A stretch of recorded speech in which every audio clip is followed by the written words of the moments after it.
अरे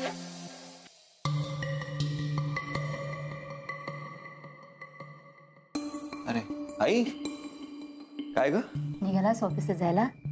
हो निघालो. काय झालंय?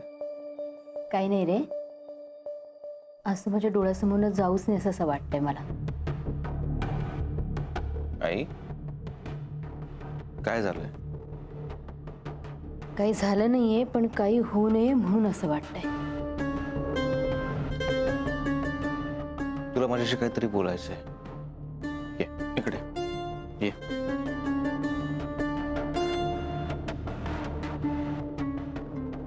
काय झालंय सांग? नाही, तसं काही महत्वाचं नाहीये. इंद्रनील, तुझं स्वानंदीवर प्रेम आहे खूप.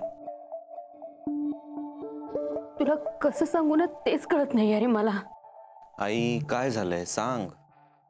या क्षीरसागर प्रकरणात आपलं 50 लाखाचं नुकसान आधीच झालेलं आहे.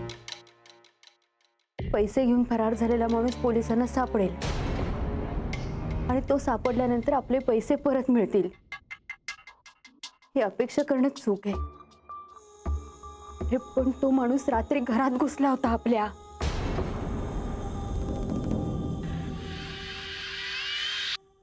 काय? आई, तू काय सांगतेस हे? अरे यांच्या जीवावर बेतलं नसतं ना तर मी तुला सांगायलाही आले नसते. आई, सगळं प्लीज सविस्तर सांग. माझा जीव कासावीस होतोय. बाबांच्या जीवावर बेतलं म्हणजे काय झालं?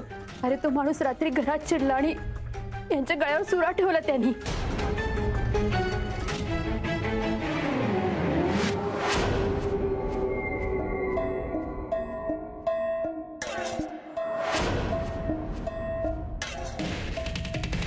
आणि म्हणाला याच्यातला एकही शब्द जर तुम्ही देशपांड्यांना जाऊन सांगितला तर घरातल्या एकाही माणसाला सोडणार नाही मी.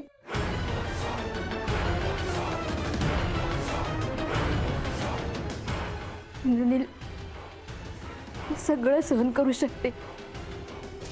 तुला काही झालेलं मला खरंच सहन नाही होणार. कल्पना पण नाही करू शकत. आई, तू प्लीज रडू नकोस. काही होणार नाही. आपण पोलिसात जाऊ, चल. नाही इंद्रनील, ही वेळ शत्रुत्व घेण्याची नाहीच आहे. अरे क्षीरसागर तुरुंगात गेले त्यामुळे त्यांची माणसं आधीच भितरलेली आहेत आणि त्याने तुला काही केलं म्हणजे नाही. तू ना स्वानंदीपासून दूर राहा.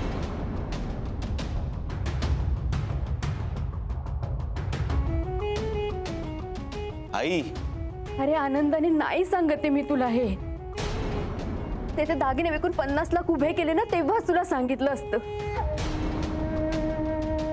तुझं मन जपणं त्या 50 लाखांपेक्षा जास्ती महत्वाचं वाटत होतं मला. आता ते तुझ्या जीवावर उठले रे, मला नाही सहन होणार. आई, यासाठी पोलीस असतात. अरे पण पोलीस कुणाकुणाकडे पाहणार आहेत? देशपांडे कर्तव्यनिष्ठ अधिकारी आहेत. किती शत्रू असतील त्यांचे आपल्याला काय माहित. आणि तू त्यांचा सगळ्यात जवळचा नातेवाईकच. कसं लक्षात येत नाही बाबा तुझ्या?